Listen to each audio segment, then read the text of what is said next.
I'm going to make a recommendation that we get started. How is that? And are you guys seeing just one slide, or are you seeing? We're seeing a side panel that says next slide. Now you're not, though, right? No, but this is perfect. That's perfect. Now, Okay. now we have we've got the presentation screen. No, that should really work good. I think we should get started. So, first of all, on behalf of the leadership team of the Northern New England Clinical and Translational Research Network, I want to go ahead and invite welcome everybody to what is now the first lecture for the 6th year of this program. That's kind of cool. This has really been a program that's run for 6 years. And speaking personally, I think there has been a seminar presentation that I haven't left with information and perspectives. I mean, that I really didn't have, before the seminar. So welcome, and I can assure you that today's lecture is going to be incredibly informative. I want to begin by expressing appreciation to Dr. Mark Levine, who's the Commissioner of Health for the state of Vermont. And this is not a formality. It's a genuine expression of thanks for the job that he's really done in many respects in terms of public health for Vermont and for Northern New England, but most important, the strategies that he developed for the ability to be able to navigate the pandemic in a way that has been a model for many public health approaches, throughout the country.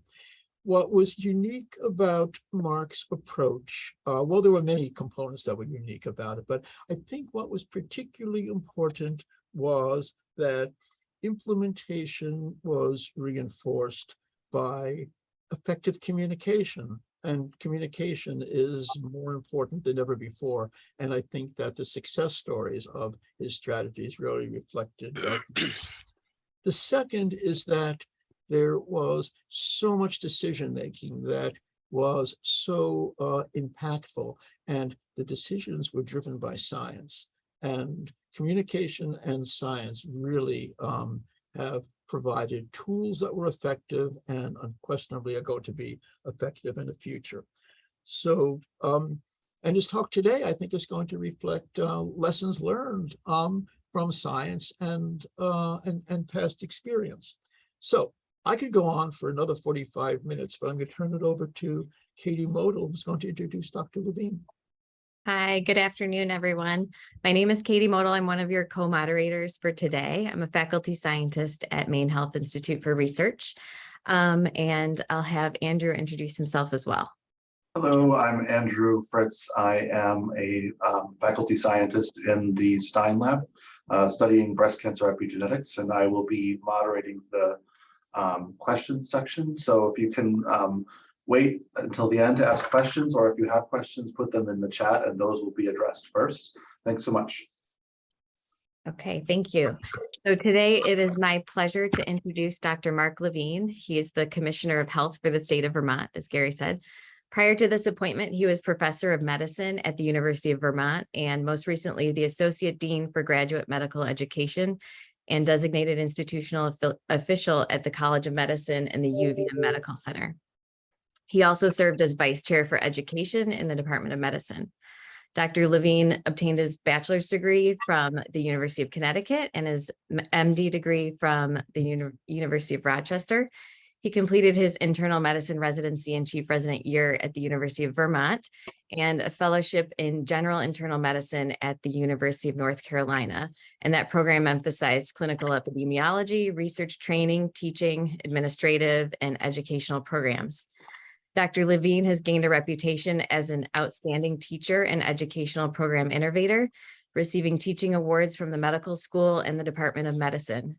At the nexus of Dr. Levine's current efforts is his heightened interest in policy directed at fostering a culture of health. As Health Commissioner, Dr. Levine takes great pride in leading the Department of Health's efforts to fulfill its mission to protect and promote the best health for all Vermonters. Thank you, Dr. Levine, for speaking with us today. And thank you both. I guess you've reached the big time when you get two introductions. And I would just add to what Gary said, communication, depending on and utilizing the science and data. But two other components, one is transparency, and the other is the incredible importance of a fantastic team. Tired as they all are now. So today, it's a little bit of a change of pace. I didn't want to just focus it on COVID, and I wanted to get into more grander issues. And I find myself being confronted by more than just COVID from the infectious disease side of a health commissioner's job. And that's why the title is what it is, because we're dealing with a bunch of things.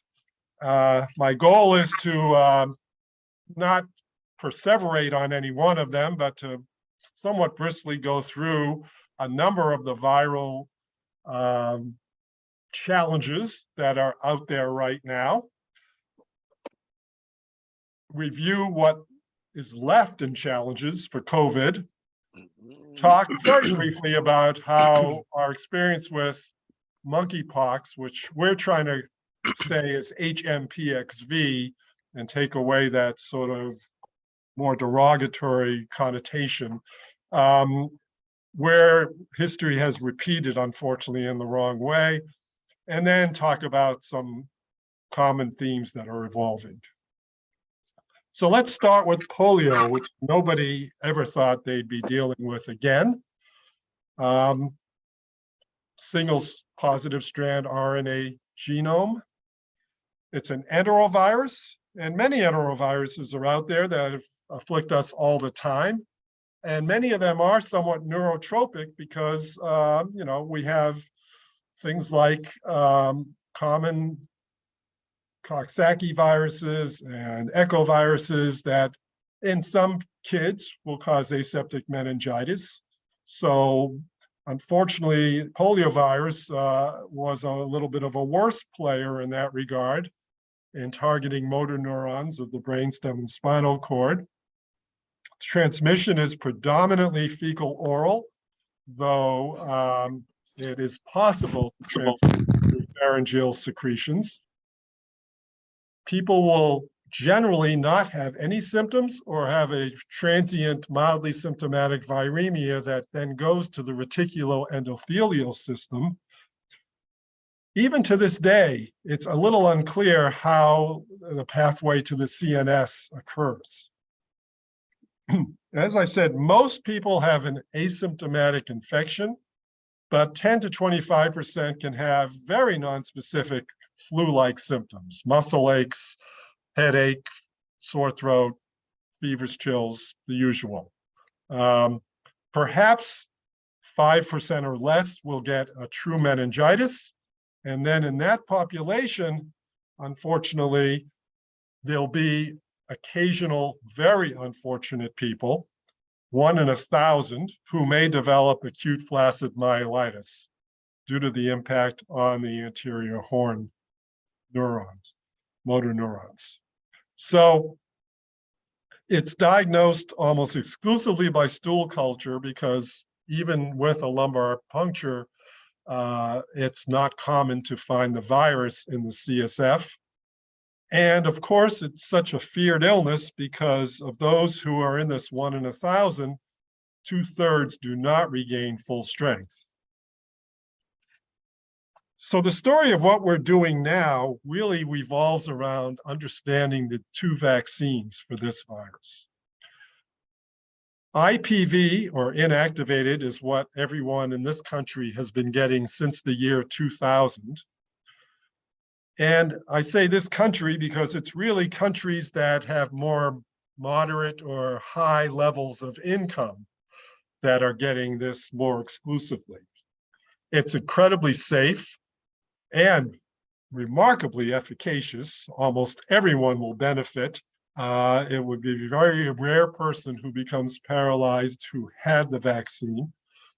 And it can be given as it is in conjunction with many other pediatric vaccines together. Kids get it pretty much before they've gotten into kindergarten. 2, 4, 6 to 18 months, and then right before kindergarten entry. The other vaccine is the live attenuated oral polio vaccine, which is in more lower income countries. It's much cheaper. You don't need medical staff to administer it. It's, as you know, oral in a drink. It does something the IPV doesn't do because it's taken in orally. It induces that mucosal level immunity, something we've talked about with COVID even more recently. And basically, it has a sort of added benefit, double-edged sword benefit, of being able, at a time when a population may not be fully immunized, of helping to immunize non-immune contacts of the recipients, because it gets put into the environment. As I said, it's no longer licensed since 2000 in the US, and it is part of a WHO strategy right now to give both IPV and OPV and phase in a transition to just IPV globally. Now you'll see under the IPV protects against wild type 2, and just keep that in the back of your mind for a second. So to set the context for what happened in our sister state, first of all, wild type poliovirus producing paralysis is pretty much unheard of in the world right now, except in Pakistan and Afghanistan. And even there, we're talking less than 10 cases a year. But that still means the disease has not been eradicated worldwide. The sub-Saharan Africa continent has been known to have rare cases of polio associated with the use of the OPV vaccine. And if you just follow me through here for a second, if you have an area like sub-Saharan Africa where the immunization rate of the population may be low, people who've been immunized with the OPV, again, can help immunize others just by the fact that they've gotten immunized, and it becomes part of the environment. But in certain individuals, the virus will circulate longer, mutate, and then begin to assume biologic properties similar to the wild type. Keep in mind the way this vaccine was made, it was going through numerous passages to take away that more pathogenic potential and make it a more benign kind of virus that made it safe to administer orally as a vaccine. But what ends up happening, often in hosts that are more susceptible, is this transition to a more virulent form, if you will. So last year, there were over 400 cases of this OPV associated, usually virus type 2 disease. So then we go to New York State with that in our background. And basically, they had not had a case since 1994. The person has been identified as unvaccinated, but immunocompetent, and without any travel to any endemic areas. The fancy letters in the next bullet are circulating vaccine-derived poliovirus wild type 2 has been found both in the stool of the individual and in the wastewater in the county they lived in, as well as an adjoining county, and more recently in the New York City wastewater. This suggests that there was actually a person who had received OPV abroad, came to this country, and was able to transmit the virus in the way I described. Keep in mind, it's been weeks now, and we've still only heard about the one case, but that doesn't mean hundreds of people haven't been infected in the same way. It's just that they are not in the 1 in 1,000 that got paralytic disease. And of course, finding it in the wastewater is our way of understanding that there must be many people who have been infected. So when they've done genetic sequencing of this circulating virus in New York, it's comparable to what has been found in Jerusalem and in the United Kingdom. Now, one thing that is in common with several of these sites is that an Orthodox Jewish population that has been vaccine resistant may be typical of both of these settings. So again, vaccine resistance here in the 2020s is alive and well, something that was probably not so prominent when this vaccine first came out decades ago. And now recently, the governor of New York has declared a state of emergency, not because there's something really happening that's different, but to prevent something really happening that's different. So it enables the state to enforce more data reporting, put more shots into arms of people who need it, etc. And so talking about vaccine resistance, if you look at the country, age 2, the US is doing pretty well with people getting vaccinated, 93% for the polio vaccine. New York State is a little lower than that at 79. Vermont is closer to that at 88. And the 2 counties I mentioned that have tested positive in the wastewater are only 60%. So you're getting a sense here of that concept of community immunity. So should we be concerned about polio in Vermont?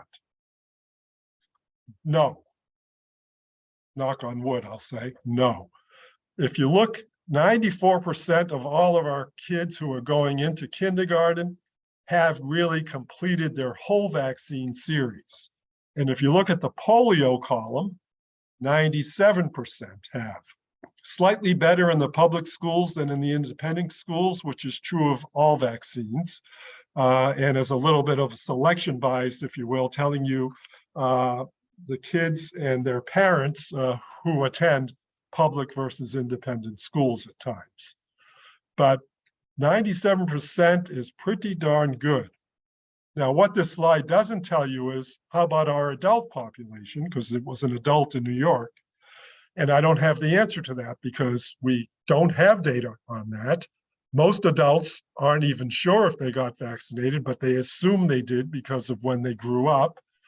And most of their pediatricians aren't practicing or aren't even alive anymore, and there aren't records kept unless somebody had them in a file somewhere. So challenging to know.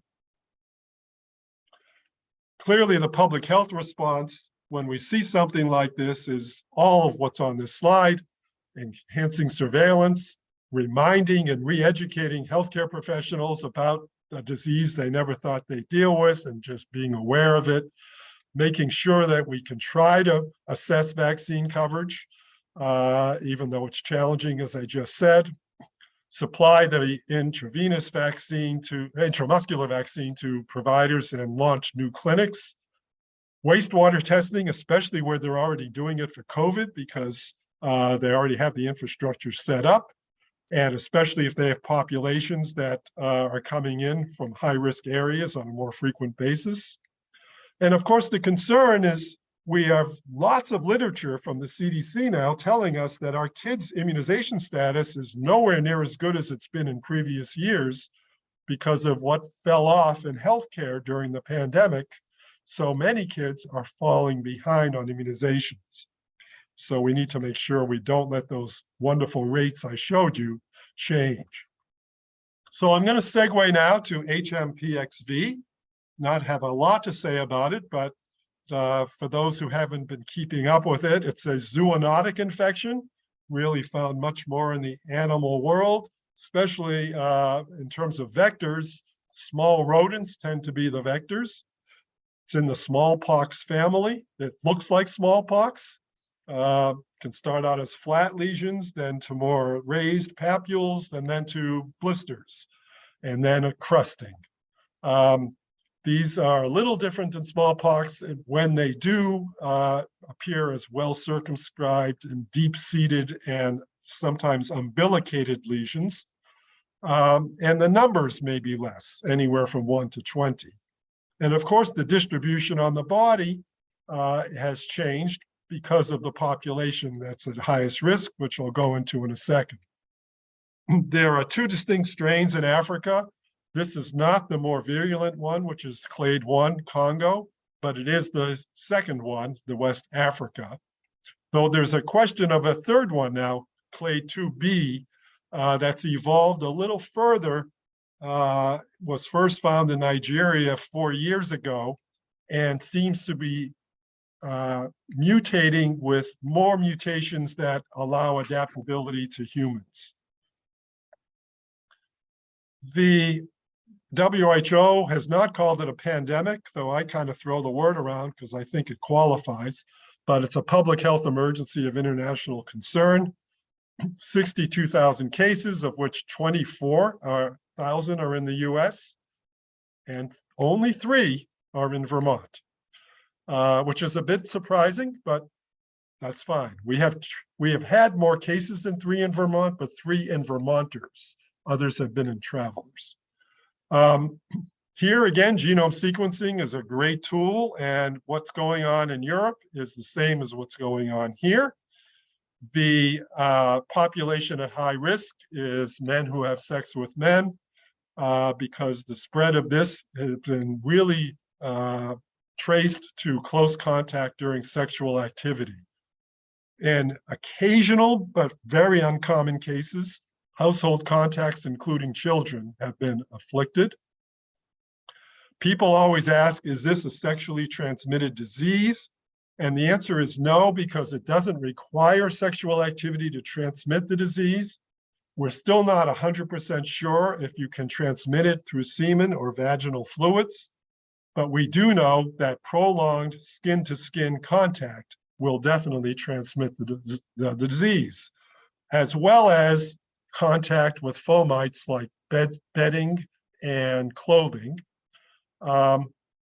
rarely through respiratory secretions, face-to-face contact for a prolonged period needing to be necessary. There's an association, 40% with HIV, and the question there is the HIV actually a risk factor for this, or is it because the population and their behaviors is predisposing them to both HIV and hMPXV infection? Unlike the disease of old that has been recorded in medical history, this one, this time around, is often presenting without systemic illness, just with skin lesions. And of course, the lesions are more located in genital, anal, or oral regions, with entities like tonsillitis and proctitis being very common. And in the rare times hospitalization is required, those are the things that are causing it because of such pain. Only 1 death in the US. The incubation period is around a week, which has something to say with why it's challenging for contact tracing sometimes, and we'll get into that. And we believe that if you've received smallpox vaccine, it does help, but no one's willing to guarantee that there will be lifetime protection from that. Fortunately, it just seems to have plateaued as of August, so we'll see if that trend persists. We believe that vaccination has helped to some degree as a pre-exposure prophylaxis, but there's been abundant communication, education, partnering with organizations like Pride and Planned Parenthood, et cetera. And there's been definite behavior change. Rational people being rational. The MMWR recently reported through the CDC that in a survey of men who have sex with men, almost half reported they had reduced the number of partners, reduced anonymous partners, reduced one-time encounters, and were less using dating apps. So good reasons for the change in the epi curve. The vaccine's called Jynneos. We're still not actually sure of its efficacy, but it's believed to be pretty high at 85%. In Vermont, we have administered less than 400 doses, and that continues. We just had the Pride Parade in Burlington, for which we marched in that parade, and we had a booth afterwards. Prior to the parade, we administered a whopping 6 doses of vaccine. And there just doesn't seem to be the uptake. Now, in fairness, many people actually took buses and vans to Montreal earlier on, because unlike the US, where vaccine was very scarcely allocated, in Canada, that was not true. And others have gotten it out of state. And we still, because only having 3 cases, have hardly qualified to get enough vaccine. But we do have more vaccine than the 372 doses would imply. You've also heard that the FDA are now allowed going from subcutaneous to intradermal injections, which gives you about 4 to 5 doses per vial instead of 1 dose per vial. Much like with COVID, when that first came out, there were health equity issues, and these continue. You can see the rates of African Americans who are cases versus vaccinated. Much of that has to do with access to vaccine. Unclear if one can transmit this in an asymptomatic state, but becoming clearer that one can be asymptomatic. And then for the healthcare worker audience, really gratifying news about the fact that it does really require very prolonged contact. Even with rather poor PPE and PPE use and vaccine post-exposure, a study from Colorado showed that none out of 313 exposed workers actually acquired the virus. Moving to the familiar SARS-CoV-2 virus, the summer has been basically an amazing time because unlike everything that preceded it, going from new variant to new variant, we have stuck with the Omicron family, and every change has been a subvariant, going to BA2, to BA212, to BA4, and now BA5. And as we all know, there's a very new landscape out there and a very new paradigm of how people are living their lives, accompanied by, I think, more pragmatic counseling from public health, if you will, and a public health response that's a little bit different than it was before. There's very much widely available testing, widely available therapeutics, widely available vaccine. And as we all know, now we have a bivalent vaccine. There's a lot more emphasis on people assessing their own risk and risk tolerance. And the public health guidance has been trying to help them do that, as well as the isolation guidance, because it still is a condition we don't want people out there in circulation with. Ongoing opportunities to mitigate risk have not gone away. They're not being utilized as much by the population, whether they be masks, reduced gathering size, or distancing. The CDC has now community levels that they publish every week. We publish our own Vermont state level every week as well. And masks are supposed to be utilized when you get a higher level of disease present in your communities, which we have not seen in Vermont for quite a while, knock on wood. I always remind people that though perhaps their attitude towards the virus has changed, they do need to keep in mind it's still a very disruptive thing to have your life changed by it, not have your kid in school, have to stay home from work, have to stay home from work yourself because you're sick or what have you, that there are still vulnerable groups and they need to take their own risk assessment and perhaps behave differently than the general population, and that long COVID has not disappeared as a possibility. So the challenges now, are we still in a pandemic? Well, the president told you we weren't, but then of course had to walk it back a little bit. I'm not here to interpret the president's comments, but I'll give you my viewpoint, because I think the president is actually saying what I've been saying all along. And that is that he's telling us where the population is psychologically and being realistic about it. Again, acknowledging that we have testing, we have therapeutics, we have vaccines, we have boosters. Schools are open. People are asked more and more now to go back to their office and not be remote. People are flying in airplanes. People are traveling more in general. People are going to larger events. So the population psyche is that perhaps we're no longer still in a pandemic. I have to say, though, that we have not evolved to endemic at this point in time. We're still in that kind of a transition. Whenever you have people predicting that there'll be a fall or winter surge, which I'm not doing, by the way, because I don't believe any of us can predict. This is a virus that has had a mind of its own.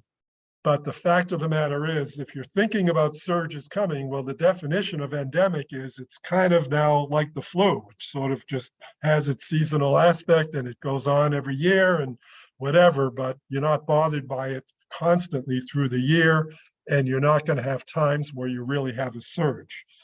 And of course, we still have 400 deaths a day in the US. We have thousands and thousands of hospitalizations a day in the US. It's still a worse player than the flu is in most flu seasons. And the US has 25% of the mortality of the virus on a given day, and we're only 4% of the world's population. So that's my answer to the are we in a pandemic? How are we doing with our vaccination for our newest set under 5? Well, if you look at just getting 1 dose, Vermont is 21%. I would hate to brag about that number, but we are probably 5 times what the US rate is. So we're doing very well, even though that doesn't look like it. And we knew it would be a slower uptake with mothers being more hesitant with their youngest kids, seeing what the virus was like right now, et cetera. And there are also many people waiting to connect with their pediatricians and get it at an office visit that's planned for the future. Looking at the rest of the age groups, though, you can see that we get pretty good uptake as you get older in age. And so hopefully that trend will continue. Another challenge is the fact that we've now sort of advertised the most recent shot as this is your once-a-year booster. I hope we can hone true to that. We've right now given about 1,000 doses a day in our state. 15,000 was at the beginning of this week, so I suspect we're higher than that now. And we'll see what the uptake is. We're now getting, we're on the precipice of getting way more vaccine in than we would get in the first couple of weeks. But I think we're doing pretty well. We have no mass vac sites, but we do have these larger sites that are walk-ins that EMS does around the state. And pharmacies have been getting it, and clinicians will be getting it really as we speak over these next few weeks. So there'll be a lot more opportunities for people. One of the reasons somebody might not want to take this vaccine right away is they don't have the same evidence that we provided for them all the other times. And that's because this was put out pretty quickly. It was put out based on neutralizing antibody response data.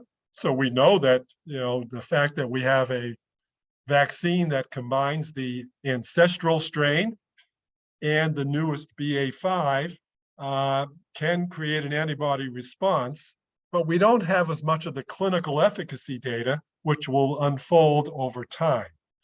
We do have good safety data, which tells us this is as safe as all the other doses that we've gotten have been.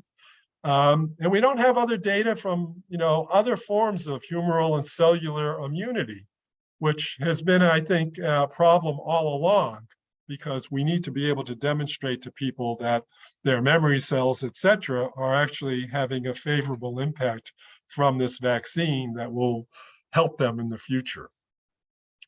By mid-October, we'll probably see the bivalent authorized for ages 5 to 11. You'll notice the school guidance is markedly different this year, both here as well as around the country. No quarantines if you've been a close contact, less testing being done, no mandates for masks. no so-called test to stay, which we were doing a lot of in a previous rendition of the virus. No surveillance testing of staff or students in the schools or colleges. Using community levels more, and of course, working on ventilation. It seems like, as one would expect, there are more cases being reported now that schools have been back for a couple of weeks. But there's a marked change in how the schools are coping with these, how the families are coping with these, the attitudes of students and their teachers and their parents about getting into school and in-person learning again. It's much more upbeat, and people are dealing with cases as they come up, and they're not causing schools to close, classes to close, or anything of that sort. Challenge that we continue to have is preparing the public to make risk-based decisions, to continue to focus on equity. Long COVID is being researched here in Vermont as well as elsewhere, but we don't have a lot of data yet, and the public needs to hear more about what long COVID is all about, what the likelihood of getting it is, and for clinicians, how to diagnose it, because it really is still a diagnosis of exclusion. There's no specific test that will inform you. And management, because most of management now is in the physical and rehabilitation and behavioral medicine realm exclusively. I could do a whole other talk on things that we're focused very much on as a state now and as a health department with regard to recovery, whether that be mental health, substance use disorders, opioid overdose deaths, chronic disease prevalence, the health debt, meaning people acquiring poor lifestyle choice habits during the pandemic that are going to continue to keep our hospitals full, because they are full, but they're not full of COVID patients. They're full of people who are medically ill. And then, of course, everyone's wondering about what are we going to do about a game-changing variant if that happens, and we just have to see. I mentioned I talk about the repetition of history, and very briefly, what that means is when hMPXV occurred, unfortunately, we saw lots of the same things play out that played out early in COVID. We did not have adequate testing infrastructure, even though we had tests. There was active work to discourage clinicians from submitting tests until they had actually ruled everything else out: shingles, chickenpox, herpes virus, you name it. And that's the wrong strategy if you want to sort of get control and contain a virus. So those barriers quickly got relieved, but that was an unfortunate start. Even though there was supposedly a stockpile of smallpox vaccine, access to that stockpile was challenging. There was scarce allocation. There's still a lot of it in Denmark, going through a lot of quality control testing. Implementation science is what I've always said in COVID was, wow, we had the real great, wonderful, earth-breaking science of developing these vaccines so quickly, but then it was a problem for the country to get them into people's arms. Well, same kind of issues with this more recent virus. There's only one therapeutic, and that therapeutic was in very limited supply. It was very scarcely allocated. Then it became more available. Now it's now being withheld again because there's fears of resistance. And there's not been a lot of research, as you know, on therapeutics in general for many of these viral illnesses. Contact tracing would actually really help in this, and it was underutilized initially. Again, because if you've got a 7-day incubation period, it takes people a few days to say, I wonder what's going on. Then they get tested. Then they don't get tested, testing results expeditiously. You've already used up your time period when you're going to have an impact. I have to comment on Africa as the forgotten continent again, because just like with other illnesses that emanate from Africa, they are discriminated against when it comes to the research going on around how to deal with these illnesses until they affect richer and more prevalent populations around the world. And then CDC has taken its share of the heat, being too deliberative, not a crisis-driven or activist organization. And you've heard from the director saying she gets that. And there's a lot of work going on to identify problems and try to modify the structures of the CDC. That's a whole other talk. I mentioned I would tell you about a couple novel viruses, and I will just do that in 2 slides. One is parechovirus, another virus that's similar to enterovirus, occurs in the late summer, early fall, usually just causes colds and rashes, but we're finding neonates and young infants that can have severe disease, meaning sepsis-like syndromes, or some of the feared neurologic complications of these types of viruses, for which there's testing now, but no treatment. And the one that's a little more commonly noted is this rhinovirus and or enterovirus D68. The CDC came out with a health alert just, I believe that should probably say August 22, but that's okay. We're seeing these viruses, as you know, rhinoviruses cause colds.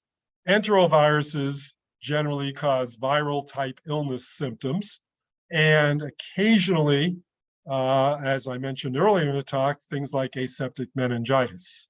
Well, we're seeing people with severe, I shouldn't say we, because in Vermont, I'm not aware that we're seeing, but we in the public health world are seeing this as severe respiratory illnesses in young children and causing pediatric hospitalizations, sometimes causing need for mechanical ventilation, etc. So this is again a virus that has no specific vaccine or treatment. The CDC has learned about it because more clinicians were reporting this is what they found on cultures.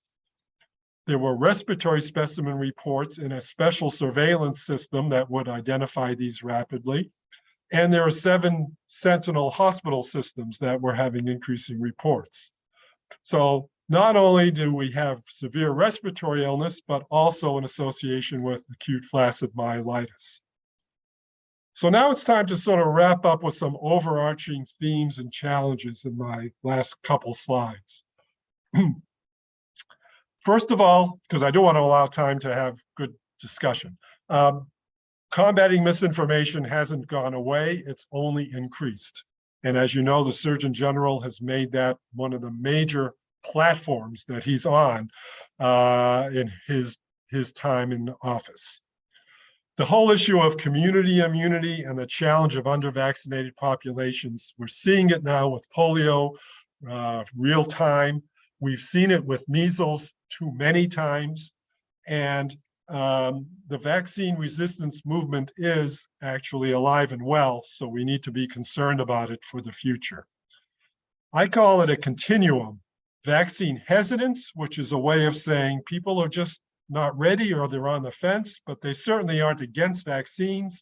They just have some concerns and it's taking them longer.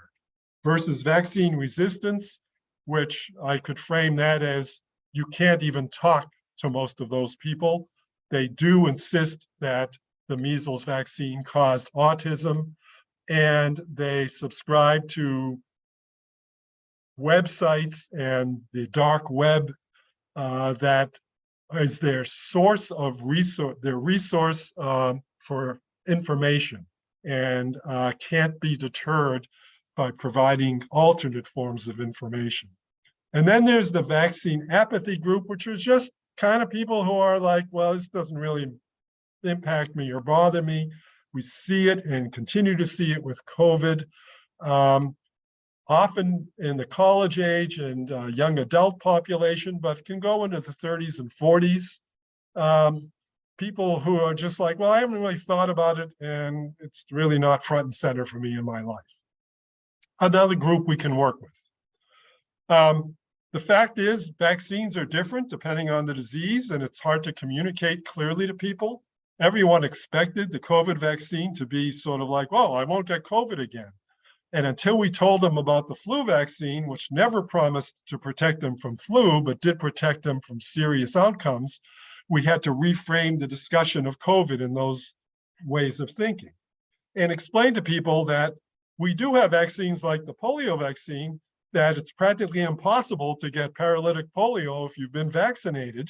That's not like some of these respiratory viruses. So it's very challenging from a communication and messaging standpoint. There are many disparities in vaccine access and whether you're a vulnerable or disadvantaged population that we still need to face. Again, we're trying to take centuries of historical injustice and overturn them in real time, which we know is very challenging.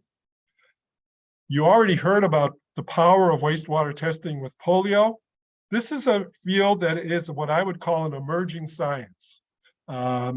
We don't actually understand how to use a lot of the data that well yet. Clearly, trend data is important, but what viruses should we be looking for? How should we respond to a varying level of virus that's detected? How do we respond to trends, and how long is a trend? You know, when I look at many of our COVID wastewater data, it's quite curious how things bounce around and are inconsistent even within the same state at different sampling sites. So we have a lot to learn yet on this modality of surveillance. And then finally, and this is probably the most important thing, which we could engage in another talk on sometime, is why are we seeing so many more zoonoses, infections that have their roots in the animal world and have successfully adapted or made some jump to human beings? Well, we know climate change is a big part of this. And here in Vermont, we just have to look at the northward migration of the tick, the fact that both tick and mosquito vector-borne diseases are present and around. Fortunately, we're not seeing a lot of triple E or West Nile encephalitis, but there's been more cases of West Nile picked up in humans than we're accustomed to seeing, even if it's not the serious outcome. So again, we need to be respectful of the fact that climate change is really a game changer for a lot of what we understand in vector-borne disease, in respiratory disease, et cetera. Population mobility, the sort of global society weighs into this. I'm a bird watcher. I love ecozones. Ecozones are those sort of interfaces between one environment and another, like a forest and a river valley or a riverbed or what have you. You see the most diverse level of speciation in those places and abundance of wildlife. Well, humans continue to move those ecozones by encroaching on animal environments, and more that happens, the more and more opportunity for human and animal contact to occur, and some of this jumping to occur. And then, of course, cities are getting only bigger around the world, more concentrations of human beings. There's also more concentrations of animals in our food supply chain, whether it be in the farm area, the manufacturer, if I could quote that area, or actually where they're sold. And that is becoming more and more of a risk factor for the human species. So abundant ways that we can view that. I'll end on a humorous note. You never want to be a political appointee and be treated like a politician, meaning you get cartoons made about you. But this cartoon actually I laughed with and really respect and found it a lot of fun. So I'll share it with you. And then we'll get into a question and answer.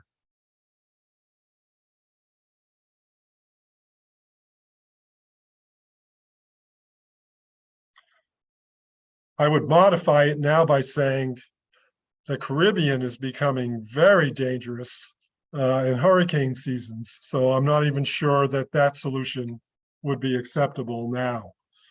Thanks for your attention, and happy to answer some questions.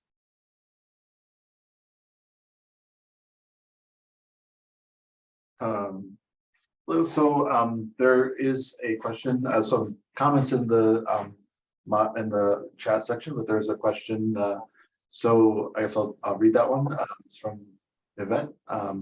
It seems like the immunity from early COVID vaccine lasted 4 to 6 months. Are you seeing immunity lasting longer with subsequent boosters? Will a year COVID vaccine be effective for a whole year? Yeah, $1 million questions, all of them. So we have definite evidence that the boosters we may have got with the monovalent did not have the durability that we would have liked to have seen. It's too soon to understand the bivalent and see if that actually has longer durability. But the other part of that question, which I invite any of my virology colleagues who might be on this call to help with, is the fact that we're not measuring every way we can how much immunity a vaccine is producing. It is not going to cut mustard to just measure neutralizing antibodies, because that is not the whole reason for vaccination and the whole reason for success of vaccination. So until we have, I would think, more clinically applicable measures that we can actually use, it's a little harder to understand. One thing that we do know is just having gotten the ancestral strain, which we don't even see as an active virus anymore, we are all who have gotten that primary series, never mind the boosters, but primary series and hopefully the boosters, we are all still having tremendous benefit by being protected from serious illness and death. So there's got to be more that's gone on in our immune system than just that basic level of humoral immunity that's being measured and advertised and talked about. So a couple of hands up. I'll ask Megan May to ask a question. You're muted. Sorry, I can't believe I'm still doing that however many years later. I did have a question, but I just wanted to, if I may accept the invitation for virologists to chime in. Yes. I think a couple of huge aspects of the challenge that you just mentioned is, we certainly aren't doing things like, at least for us, we're not measuring T cell activation, any of that. So you're right, there's an entire arm of protective response that we're not capturing in any way. The other aspect is that we've tailored methodologies for measuring titers and neutralizing titers based on homologous antigen. And basically what we're looking at now is, whether we're looking at the new bivalent vaccine or a person who's been vaccinated, but also naturally exposed to perhaps a different either gamma or alpha or beta. There's a lot of moving pieces to that in the laboratory, we don't have a way of quantifying. And so I think all of those complicate the narrative in a way. But the question that I had actually had to do with some of your observations about public communications. And the reason I'm asking is I do a fair bit of that here in Maine, and with emerging viruses specifically. And one of the things that I've kind of eventually distilled down to, and I'm wondering if you can comment as to having had the same experience or completely different.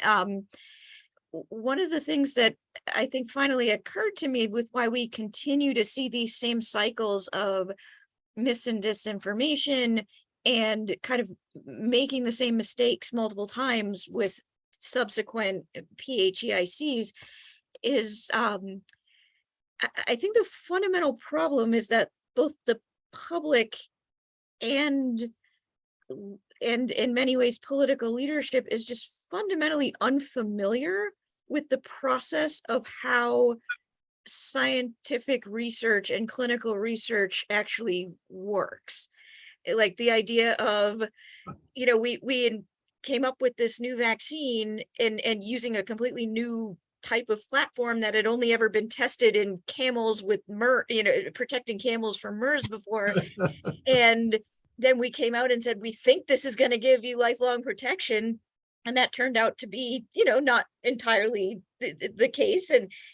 But I think for most of us that are in this line of work, that was just sort of like, well, we made a prediction and it wasn't right, but it was still pretty good. And, it wasn't far off, but that's just how this whole career profession works.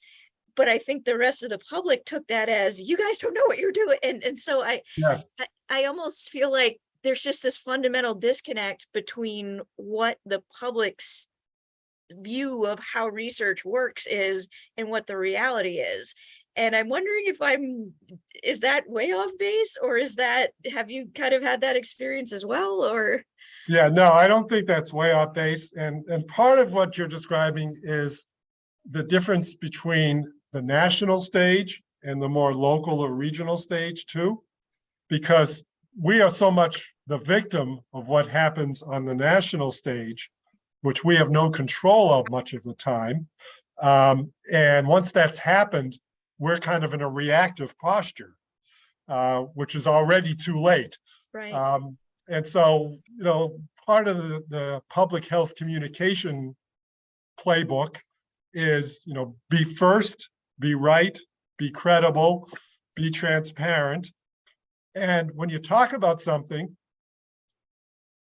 bring the evidence to the table and let people know what it is, but also bring to the table what you don't know and be honest about that, Right. so that people have a sense that this is what you're dealing with, and they can almost empathize with you that, this is what we know now, but we have to do something, and this is what we recommend because of. And that's sort of where we find ourselves much of the time. But you're right, the challenges of having President Trump at the time talk about something with a Star Trek kind of framework. Right. That was a problem that we saw, I think, kind of uniquely in the COVID pandemic, was that you had, people with some credibility that were saying, here's what we know, here's what we don't know. And then you had other people who were seen as having equal credibility, but perhaps in an unearned way, saying, this is the reality. And so the person who's saying, we don't know this, looks like they're behind the 8 ball. And right. that was a And they're weird actually thing to just have to being deal with. honest. And they're Right. actually just being honest. You're right. Yeah, so that all is very challenging. And I don't think people who wanted to talk about warp speed viewed that as the thing that would actually create the vaccine resistance, as opposed to get them pats on the shoulder and applause. Gary. Wild. I had a question, but I was going to go ahead and add, to what we were just discussing. And there isn't really an appreciation for the importance of science, but also the open-endedness of science. Science provides informative, valuable answers that must be listened to, but they are not absolute solutions.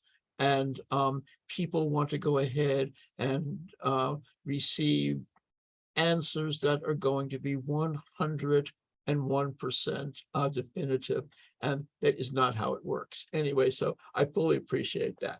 But my question, for full credit, Mark, is what are some of the lessons learned with regard to addressing vaccine hesitancy from the COVID experience that we could potentially draw on in terms of some of the other vaccine facilitated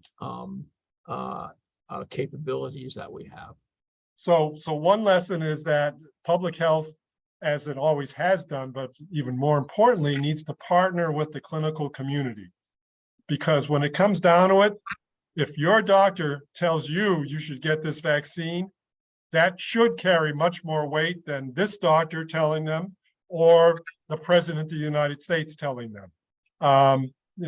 We find time and again, and good survey data has occurred very recently on these lines, that the medical community and the public health communication community are highly respected still by most Americans. Not exclusively, but by most Americans. So leveraging that is really, really important. I think the other part of it is, again, demonstrating as quickly as possible in real time that for those who are still sitting on the fence, take a look around you.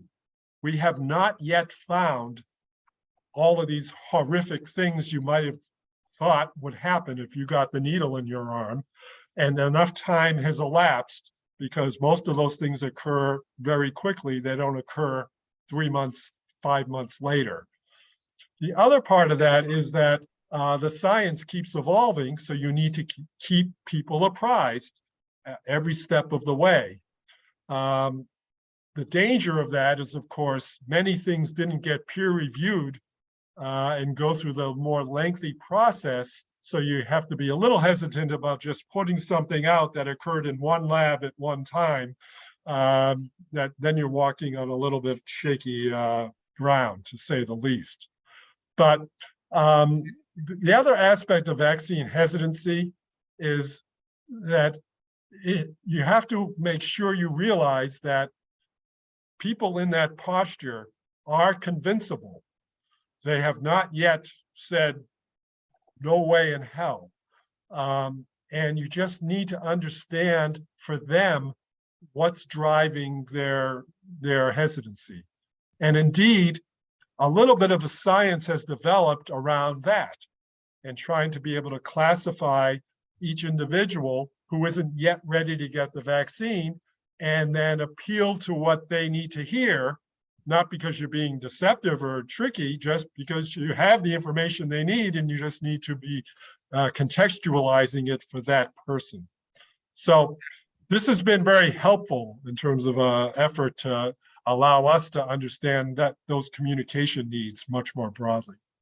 I agree completely. Learning how to listen to the basis for the resistance, I think, is really the key to how to go ahead and to communicate confidence. All right, well, I would like to thank everyone for attending and especially thank Dr. Levine for an informative and insightful presentation and discussion. Thanks so much. Thank you all for listening again. It's always good to be back with this crowd. Thank you again.